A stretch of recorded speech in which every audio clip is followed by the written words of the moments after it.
जी, प्रधानमंत्री जी ने ये बयान दिया कि कई सालों से इन किसान बिलों की मांग थी कि ये किसानों के लिए नए कानून बनाए जाएं, इसलिए मजबूरन मोदी सरकार को ये 3 काले कानून लाने पड़े। मैं आज प्रधानमंत्री जी से बहुत विनम्रता से पूछना चाहता हूं कि क्या आप एक किसान संगठन का नाम हमें बता सकते हैं, या एक जनाधार वाला किसान नेता कोई ऐसा मुझे बता दीजिए जो आपके द्वार पर आया हो, जिसने मोदी जी का दरवाज़ा खटखटाया हो और कहा हो, मोदी जी ये 3 काले कानून हमारे लिए ले आइए, इससे हमें बड़ा फ़ायदा होगा, इससे देश का किसान का जीवन बदल जाएगा और वो एक उन्नति की ओर अग्रसर हो जाएगा। एक किसान संगठन या एक किसान नेता का नाम अगर मुझे प्रधानमंत्री जी बता दें तो मैं मान जाऊं। बात सिर्फ ये है कि ये कोई किसान नेता नहीं, बल्कि मोदी जी के वो 4 दोस्त, 4 उद्योगपति दोस्त जो उनके सुख दुख के साथी हैं, उन लोगों की वजह से ये 3 काले कानून लाए गए हैं। और हो क्या रहा है देश में? कल कृषि मंत्री ने 8 पन्नों की चिट्ठी लिख दी। आज से 1 हफ्ता पहले कृषि मंत्री और अन्य मंत्रियों ने 8 घंटे की मीटिंग किसान नेताओं से कर ली। 8 दौर मीटिंगों के हो चुके हैं। न जाने हो क्या रहा है, चिट्ठियां, मीटिंगें, 8-8 घंटे की बैठकें, यही चल रहा है। क्या किसान की इतनी सरल सी मांग जो एक साधारण व्यक्ति को 5 मिनट के भीतर समझ में आ जाए, वो ये 8-8 घंटे की मीटिंग और 8-8 पन्नों की चिट्ठी में मोदी सरकार नहीं समझ पा रही है? हमें लगता है परेशानी इनकी समझ में नहीं है, परेशानी इनकी नीयत में है, इनकी नीयत में खोट है। और उसी स्वर में मैं ये कहना चाहूंगा कि आज 20 से अधिक किसान जो अपने प्राणों की आहुति दे चुके हैं सिंगू व टिकरी बॉर्डर पर, इस आंदोलन को और बुलंदी देते हुए उन्होंने अपने जानों की आहुति दे दी, अपने प्राणों की आहुति दे दी, सर्वोच्च बलिदान दे दिया। यदि उन लोगों के मौत के जिम्मेदार अगर कोई है तो उन लोगों की मौत का जिम्मेदार मोदी सरकार है। शर्म आनी चाहिए कि जय जवान जय किसान के नारे वाले देश में आज जवान भी मर रहा है और देश का किसान भी मर रहा है। देश के प्रधानमंत्री आदरणीय नरेंद्र मोदी जी जब गुजरात के मुख्यमंत्री थे तो उन्होंने एक working group on consumer affairs नामक एक समिति की अध्यक्षता करी। उस समिति ने एक रिपोर्ट बनाई और उस रिपोर्ट में उस समय के गुजरात के मुख्यमंत्री मोदी जी ने कहा कि एमएसपी लागू भी होना चाहिए, एमएसपी जरूरी भी होना चाहिए और एमएसपी को कानूनी वैधता भी मिलनी चाहिए।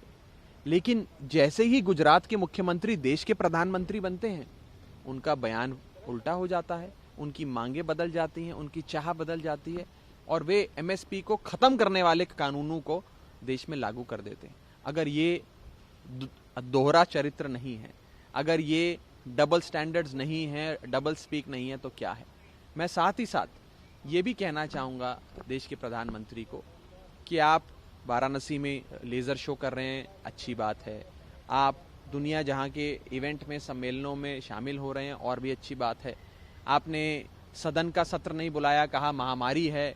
हालांकि स्कूल खुल गए, कॉलेज खुल गए, सिनेमा थिएटर, जिम सब आप ही की सरकार ने खोला, लेकिन आप सदन नहीं चला पा रहे हैं, कोई बात नहीं।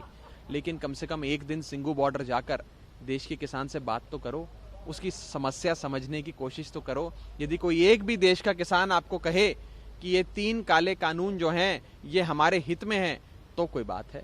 एक भी किसान आज देश का आपके साथ नहीं खड़ा।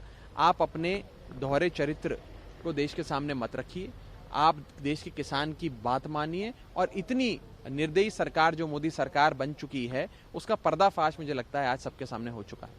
राघव, दिल्ली हाई कोर्ट ने आप लोगों को पास हुआ है एमसीडी के घोटाले पर सीबीआई जांच की मांग को लेकर। देखिए, आज दिल्ली विधानसभा में एक रेजोल्यूशन पास हुआ है जिसमें एमसीडी में चल रहे एक बहुत बड़े घोटाले की निष्पक्ष सीबीआई जांच की मांग करी गई है। नगर निगम आज की डेट में म्युनिसिपल कॉरपोरेशन ऑफ दिल्ली के नाम से नहीं जाना जाता है।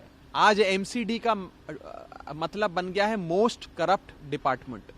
ये देश का नहीं, विश्व का सबसे ज्यादा भ्रष्ट विभाग है, जिसमें पिछले 15 साल से भारतीय जनता पार्टी की सरकार। नगर निगम में भारतीय जनता पार्टी बदल बदल कर अपने नेताओं को हर 5 साल में एक बार पैसा कमाने का मौका देती है।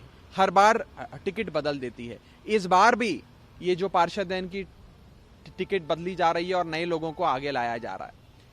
लगातार भ्रष्टाचार की बू नगर निगम से आ रही है। और यदि आप राह पे चलते हुए, सड़क पे चलते हुए 10 लोगों से, पहले 10 लोग जो आपको मिले, आप उनसे पूछेंगे कि क्या नगर निगम भ्रष्ट है, तो 10 में से 5 नहीं, 10 में से 8 नहीं, 10 में से 9 नहीं, 10 में से 10 लोग आपको कहेंगे कि हाँ, भाजपा शासित नगर निगम देश की नहीं, विश्व की सबसे भ्रष्ट संस्था है। ये सच्चाई है। इस पर दिल्ली पुलिस से रिप्लाई मांगा है, जो आप लोग गृह मंत्री अमित शाह के घर के बाहर प्रदर्शन करना चाहते थे, उसके लिए। देखिए, दिल्ली पुलिस कई अटपटे बयान आज हाईकोर्ट में दे रही थी।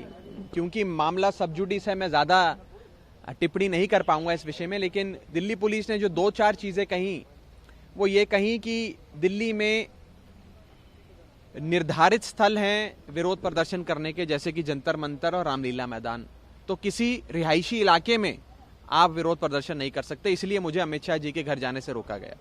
दूसरा, उन्होंने कहा कि डिजास्टर मैनेजमेंट एक्ट की कुछ गाइडलाइंस, नोटिफिकेशंस लागू हैं, जिसमें 20 या 25 से अधिक लोग एक जगह इकट्ठे नहीं हो सकते, इसलिए राघव को नहीं जाने दिया गया अमित शाह जी से मिलने। लेकिन ये सारे जो कानून आज ही मुझ पे लगा रहे हैं, ये भारतीय जनता पार्टी के पार्षद और मेयर जो पिछले 10 दिन से माननीय मुख्यमंत्री जी के घर को घेर कर बैठे हैं, वहां बोरिया बिस्तरा लेकर बैठे हैं, वहां पूरा अपना टेंट शामियाना लगाकर बैठे हैं, उन लोगों पे लागू नहीं होते।